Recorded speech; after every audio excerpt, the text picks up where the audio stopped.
میرا نام مہانور ہے۔ سجاد سے میری شادی اس طرح ہوئی کہ اس نے مجھے سرحد کے ایک گاؤں سے خریدا تھا۔ میری جھلک اس نے پیر بابا کے گھر میں دیکھی جہاں وہ دعوت میں شرکت کرنے آیا تھا۔ میں اس وقت 16 برس کی تھی اور بہت خوبصورت تھی۔ اس نے میرے بارے میں بابا جان سے پوچھا تو انہوں نے بتایا کہ کچھ لوگ اس کو اغوا کر کے لائے تھے۔ اس وقت یہ ابھی 4 سال کی تھی اور اس کو آگے کہیں بیچنا چاہتے تھے۔ جب میں نے اسے دیکھا تو مجھے اس کی معصومیت پر ترس آ گیا۔ میں نے انہیں کچھ پیسے دے کر اسے خرید لیا اور ایک بیٹی کی مانند اس کی پرورش کی ہے۔ سجاد نے میرے بابا کو کہا کہ میں مہانور سے نکاح کرنا چاہتا ہوں اور اس کی منہ مانگی قیمت دینے کو تیار ہوں۔ سجاد 40 سال کا تھا۔ اس کی بیوی مر چکی تھی اور اس کی کوئی اولاد بھی نہیں تھی۔ میں سجاد سے شادی کرنے کے لیے تیار نہیں تھی کیونکہ وہ عمر میں مجھ سے بہت بڑا تھا، مگر گاؤں کے رسم و رواج کے آگے میں کچھ نہ کر سکی۔ طے یہ ہوا کہ بچپن سے لے کر اب تک بابا نے مجھ پر جتنا خرچہ کیا تھا بس سجاد کو اتنے پیسے دینے ہوں گے اور پھر بابا میرا نکاح اس سے کر سکتے ہیں۔ سجاد نے فوراً یہ شرط مان لی۔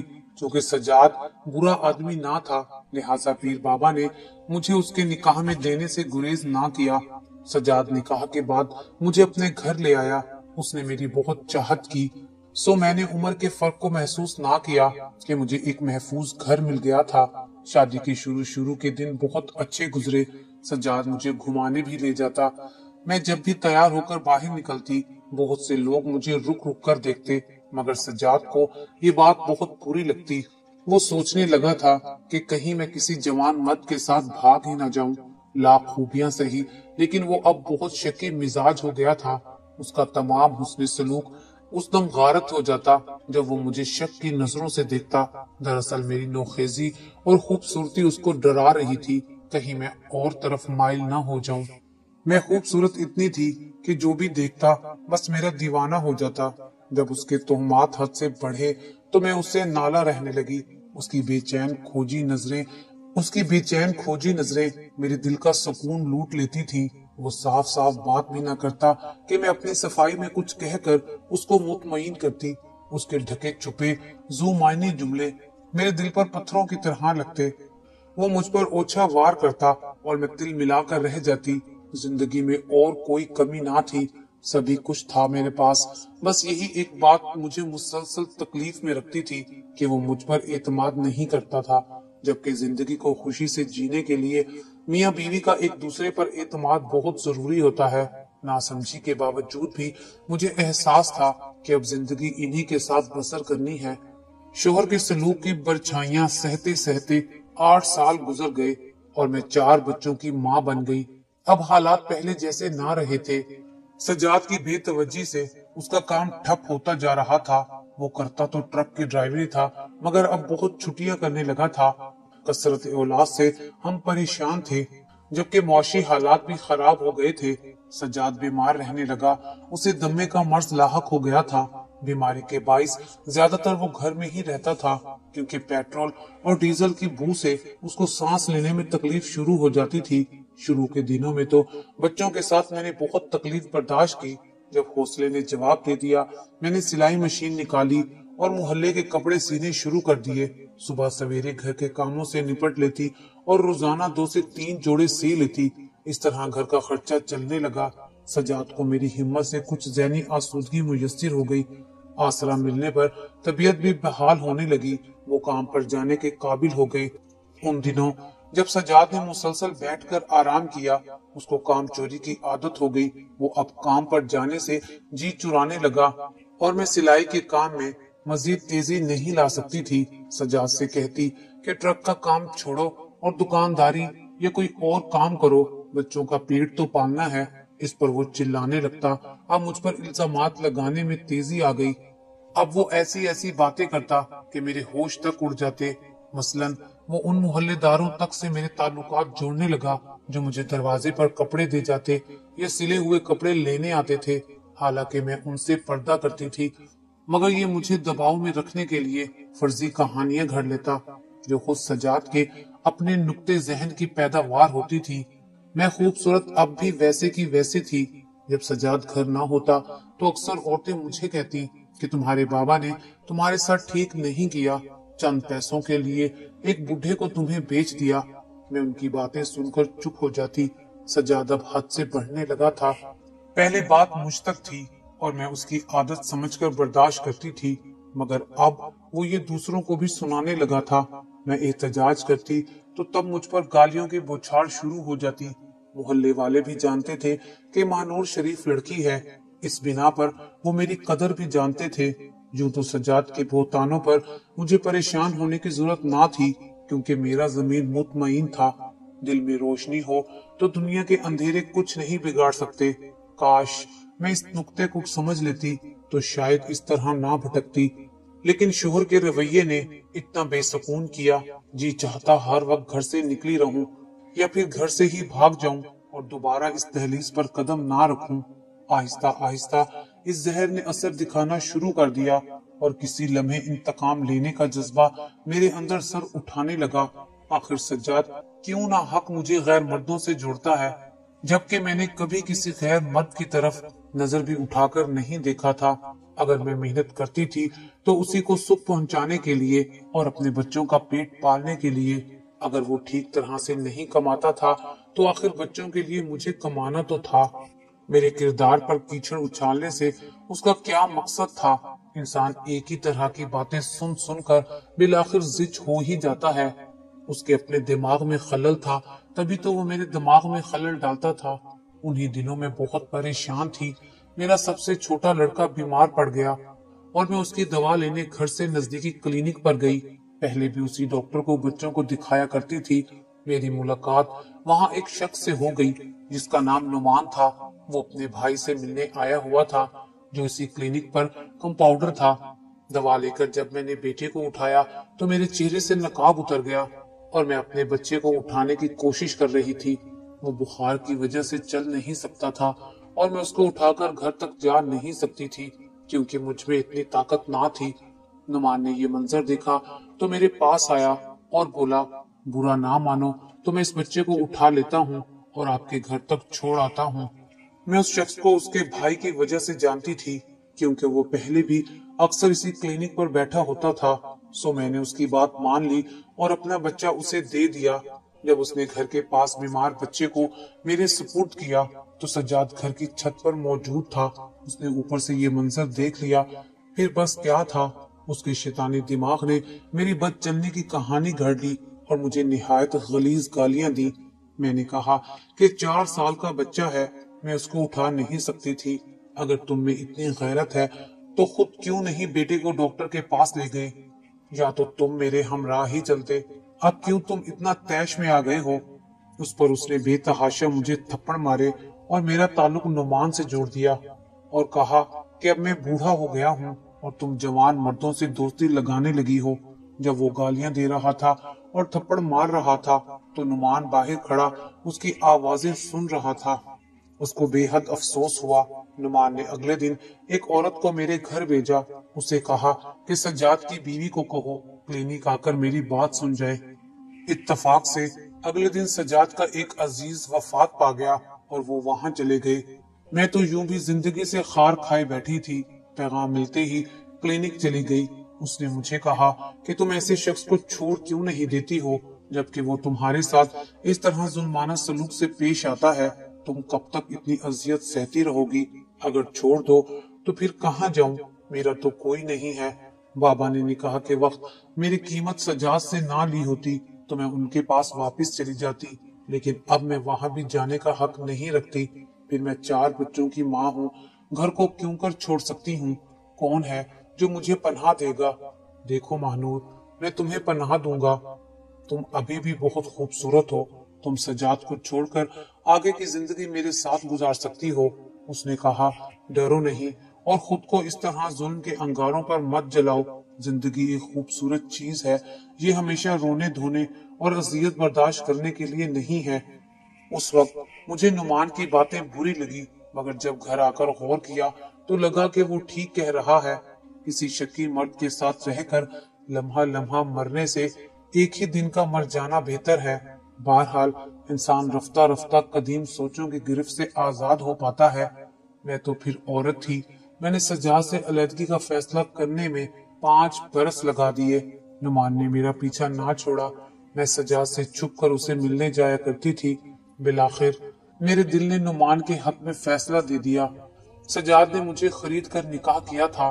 मैं उसकी मलकियत थी। जानती थी कि उससे तलाक लेना आसान नहीं है। नुमान ने रकम का भी इंतजाम कर दिया और अपना घर फरोख्त कर दिया। उसने बीवी और बच्चों को किराए के घर में मुंतकिल कर दिया, जिस पर उसके साले बहुत नाराज हो गए। उन्होंने उससे पूछा कि तुमने मकान फरोख्त क्यों किया है? अगर फरोख्त किया भी है तो रकम किधर है?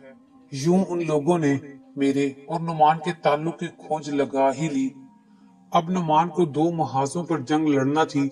एक जानिब वो कोर्ट में मेरी तरफ से खुला का केस लड़ रहा था, दूसरी जानिब बीवी के रिश्तेदारों से भी निपट रहा था। मुझे भी तलाक का फैसला लेना महंगा पड़ा था। बच्चों से जुदाई और फिर नुमान को भी कुर्बानी देनी थी, यानी अपनी बीवी और बच्चों से जुदाई।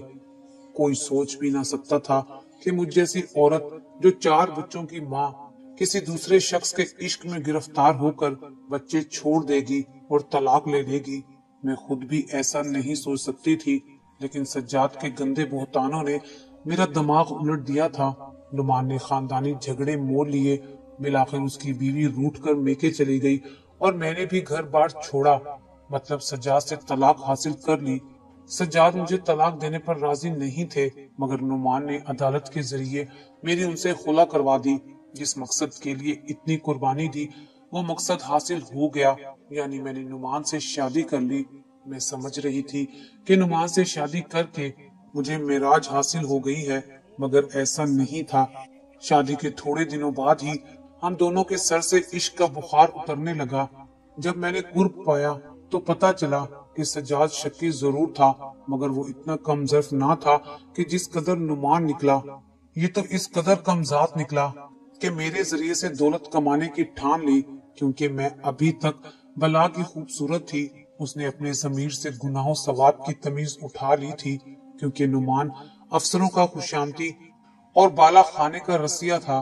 खबर ना थी कि नुमान इस कदर घटिया इंसान है। उसने तो मुझे बाला खाने की सैर करवा दी। मैं इनकार करती तो वो जान से मारने की धमकी देता। उसने मुझे अपने इशारों पर खूब नचाया। अब मैं पलटकर सज्जाद के पास भी ना जा सकती थी कि खुला के बाद उसने नुमान से मुतालबा किया था कि वो मुझे वो रकम लौटा दो जो मैंने महानूर के बाबा को अदा की थी, वरना मैं तुम दोनों को सुकून से नहीं रहने दूंगा। नुमान ने सज्जाद को पैसे देकर उससे मेरी जान छुड़वा ली थी। जब नुमान से मेरा निकाह हुआ था तो उसके तन पर एक जोड़ा और लबों पर मेरा नाम था। उसके सिवा उसके पास कुछ ना था। इस खसारे को पूरा करने के लिए उस कमजात ने मोहब्बत करने की बजाय मेरी आखिरत गुनाहों से भर दी। वो कहता था, तुम कुछ दिन ये काम कर लो, फिर अच्छी खासी रकम जमा हो जाएगी तो मैं कोई कारोबार कर लूंगा, फिर तुम्हें ये गलत काम नहीं करने दूंगा। मैं उसकी बातें सुनती, दिल खून के आंसू रोता। मैं सिसक कर रह जाती। ये वही शख्स था जिसकी खातिर मैंने घर बार छोड़ा था और अपने 4 मासूम बच्चों से उनकी माँ छीन ली थी। औलाद जैसी अनमोल खजाने को दुनिया की ठोकरों में डालकर मैं नुमान के साथ चली आई थी, और अब ये मेरी कुर्बानियां नीलाम कर रहा था। मुझे यही गम खाए जाता था कि मेरे नाजुक फूलों जैसे बच्चे, जिनके चेहरों पर मुस्कुराहट खिलती थी, वो तो हर दम मेरा आंचल पकड़े रंगीन तितलियों की मानित मेरे गिर्द मंडलाते रहते थे। आज उसी बेरहम माँ ने उनको महरूमियों के अंधेरों में धकेल दिया था। अब मेरी समझ में ये बात आई थी कि नुमान को मुझसे कोई इश्क नहीं था, वो तो बस मेरी खूबसूरती पर मर मिटा था। जब मैंने सज्जाद से तलाक ली थी तो मेरे 4 बच्चे स्कूल जाते थे और मैं उनका खर्चा उठाती थी। यकीनन अब उन पर तालीम के दरवाजे बंद कर दिए जा चुके होंगे। मेरे बुरे मुकद्दर ने नुमान की तकदीर बदल दी, मगर मेरे जिगर गोशों की दुनिया तारीख हो गई। वो अब सज्जाद के रिश्तेदारों के दरों पर भटक रहे थे। न बेटियां माँ का मुंह देख सकती थी और ना मैं अपनी दोनों बेटियों को गले से लगा सकती थी। अब सोचती हूँ, मेरे किए की सजा मेरे बच्चों को मिली। वो भी तो माएँ होती हैं जो दर बदर भीख मांग कर भी अपने जिगर गोशों को खुद से जुदा नहीं होने देती। एक मैं थी कि जिसकी खातिर बच्चों को छोड़ा, वो भी मेरा ना बन सका, बल्कि मेरी इज्जत का दुश्मन निकला। ये वही नुमान था जिसका पहले मेरे बगैर जीना हराम था। अब उसी नुमान ने میرا جینا حرام کر دیا تھا۔ میری راتوں کے سودے کرنے والا میرے احتجاج پر مجھے ہی بکاؤ مال کہتا اور غصہ کرنے لگتا۔ اس کی بے اتنائی پر میں گناہ کی قید میں زخمی پرندے کی طرح بند تھی۔ میں دن رات کرلاتی تھی، مگر میری درد بھری صدا سننے والا کوئی نہ تھا۔ کس سے کہتی مجھ پر کیا بیت رہی ہے کہ جس تن لاگے سو وہ تن جانے۔ نعمان کا ہر احساس مر چکا تھا۔ میں اب اس کے لیے صرف دولت کمانے والی مشین تھی۔ اس نے میرے تن من میں سیاہی بھر دی تھی۔ اسی دکھ کو برداشت کرتے ہوئے میں بیمار پڑ گئی اور اس کے لیے دولت کمانے کے قابل نہ رہی۔ میں اس کو اپنا مقدر نہیں کہہ سکتی، کیونکہ اس تقدیر کو تو میں نے خود اپنے ہاتھوں سے لکھا تھا۔ سوچتی تھی کہ جب تک جیوں گی سکون نہ پا سکوں گی۔ میں نے بھی تو بہت دلوں کا سکون لوٹا تھا۔ مجھے تو اپنے معصوم بچوں کی آہ لگی تھی۔ آج میں خود کو مظلوم اور ستائی ہوئی کہتی تھی، مگر نعمان کی باتوں میں آ کر میں نے بھی کتنوں کو ستایا تھا۔ سجاد کا گھر جیسا بھی تھا وہ میرا گھر تھا۔ وہ اپنی شکی طبیعت کی وجہ سے مجھے ستاتا تو پیار بھی دیتا تھا۔ جب بیمار نہ ہوا تھا تو اس کے پاس پیسے کی کمی نہ تھی۔ اس نے میری ہر خواہش پوری کی تھی، مجھے پھولوں کی طرح رکھا تھا۔ میں نے بھی بڑی لگن سے ایک چھوٹا سا آشیانہ بنایا تھا، مگر میری بے صبری نے اسے اجاڑ ڈالا۔ اس کی بربادی سے اب تک دل سے دھواں اٹھتا تھا۔ سجاد کو بھی اب احساس ہو گیا تھا کہ اس نے میرے ساتھ ناانصافی سے کام لیا تھا۔ خود کو اور مجھے شک کے الاؤ میں ڈال کر بے وفائی کی راہ دکھائی تھی۔ میری بے وفائی سے سجاد کو بھی بہت دکھ ہوا تھا۔ وہ جیسا بھی تھا، اس نے کبھی مجھے غیروں کا پہلو گرمانے کو نہ کہا تھا، جبکہ نعمان نے محبت کے نام پر میری حیا کو بڑے بازار میں فروخت کر دیا۔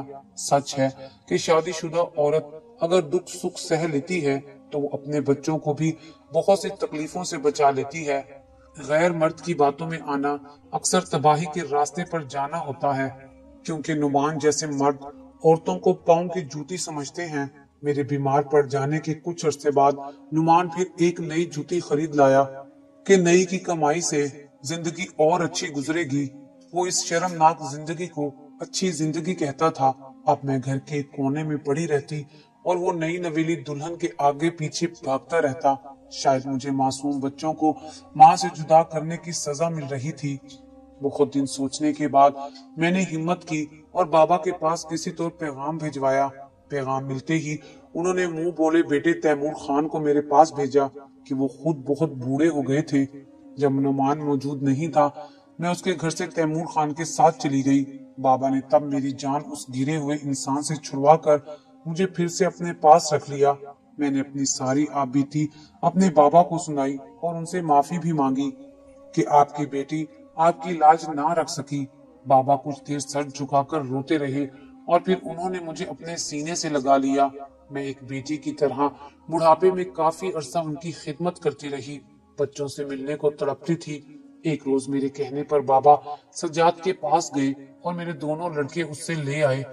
اس نے بیٹیوں کو تو نہ بھیجا مگر لڑکوں کو بھیج دیا، وہ بھی اس شرط پر کہ ایک ماہ بعد لڑکے واپس باپ کے پاس چلے جائیں گے۔ آج میرے بیٹے جوان ہو چکے تھے، ان کو میرے اس ماضی کا علم نہ تھا جو نعمان سے وابستہ تھا۔ بابا وفات پا گئے تھے، سجاد کا بھی ایک ایکسیڈنٹ سے انتقال ہو گیا تھا۔